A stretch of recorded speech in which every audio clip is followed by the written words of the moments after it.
obviously the London Eye is one of London's most famous attractions, so people up here, tourists and Londoners alike, they'll be wanting to take photos on either their cameras or their camera phones. So that's why I have 5 of the hottest handsets up here that I'm going to be testing today. We've got the LG Beauty, the Apple iPhone, we've got a bit of a handful here, the Nokia N95, Samsung G800, and the Sony Ericsson K850i.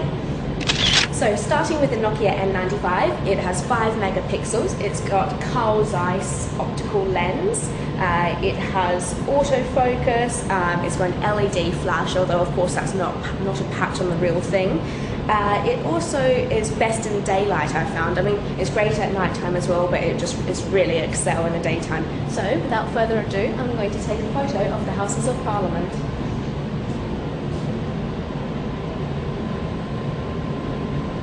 Okay, so as you can see, it's a really nice shot, and with 5 megapixels and the zoom, I think that's really good actually, so I'm quite impressed with that. Now again, the LG Beauty has 5 megapixels. It's also got, now forgive me if I don't pronounce this correctly, Schneider Kreuznach lens. That's a bit odd. Now it's also got a Xenon flash, and it's got autofocus, it's got all sorts of lovely optional features and so on that you can choose, you know, macro and everything. It's got zoom, autofocus and everything else, so let's have a go and see how the photos are up here. Now, the photo is okay, but it's not as good as the Nokia N95. I mean, I did feel that this camera is best in the daylight rather than nighttime, but up here it just doesn't seem to be really zooming in and focusing as well as the N95. But still, the LG Beauty is touted as one of the best camera phones, so I'll leave that up to you to decide. The Sony Ericsson K850i also has 5 megapixels, as all camera phones should have.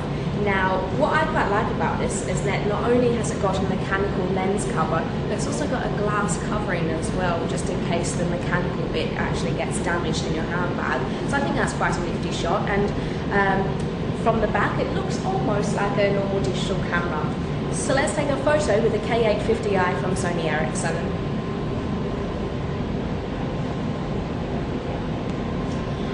I think out of the 3 handsets so far, I'm most impressed with the screen on this. It's actually really, there's a great sense of clarity and quality with this. So I think that is a really nice photo, to be honest. I did zoom in, and I'm really impressed with that one. Now the Samsung G800 is another 5 megapixel baby. Out of all of the 5 handsets, it's actually got the most features, I think. It's got autofocus, it's got image stabilization, it's got a 3 times inner optical zoom, it's got a Xenon flash, and also what I quite like about it is that from the back it looks again like a digital camera. So it's got the lens cover there with some nice brush seal or something, and I mean honestly I don't think anyone would be able to tell the difference between the back of this phone and a normal digital camera, perhaps a lower end model of course. Anyway, I'm going to take a photo. Let's see something else, perhaps of the Thames River, very famous.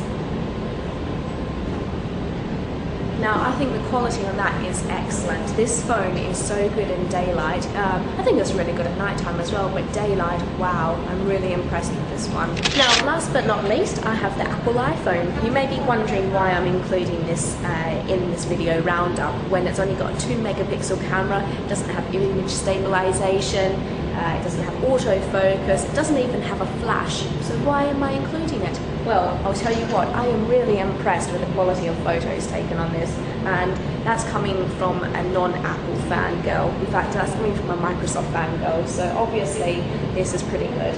Now, it's got a really great feature when you click on the camera. You can see that it's almost like a pinwheel, camera shutter sort of opening, so I love that. Now let's take a photo. Now this, I think, is beautiful. It doesn't have a zoom function on the iPhone, however, I managed to take a really nice photo of, I don't know what that building is, I'm a Londoner, I really should know, but it's a photo of that building and I think it looks really lovely. So, out of these 5 handsets, which did I think is the better of the bunch?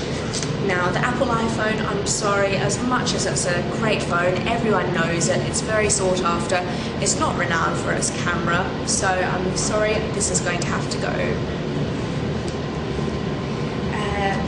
Then the Samsung G800, out of all the handsets, this one actually has the most features. However, I just felt that it was a bit hit and miss, to be honest. Sometimes the photos were nice in various lights, but other times it wasn't. And it's just, when you're getting a camera handset, you want something to be stable. You want it to be good in all lighting conditions. So I'm sorry, G800 has to go as well. The LG Beauty, it's touted as one of the best camera phones around, and whilst I felt that the quality was brilliant, and with the large screen you can obviously view the photos in a beautiful quality, I just felt, I don't know, it just wasn't quite as good as a couple of these other handsets. So I'm sorry, Beauty, but you have to go as well. Now, it's down to the Sony Ericsson K850i and the Nokia N95. Which is going to win? I'd have to say the Sony Ericsson, as much as it hurts me to admit that, because I honestly thought that this would be the worst phone out of the bunch. The quality of the photos, they're just amazing. I am so impressed, and the screen is beautiful. However, the fact that it is, in my opinion, a bit of a rubbish phone due to the awful keypad and the interface just isn't up to scratch. Also the touch sensitive buttons. I feel that it's not the best handset of the bunch.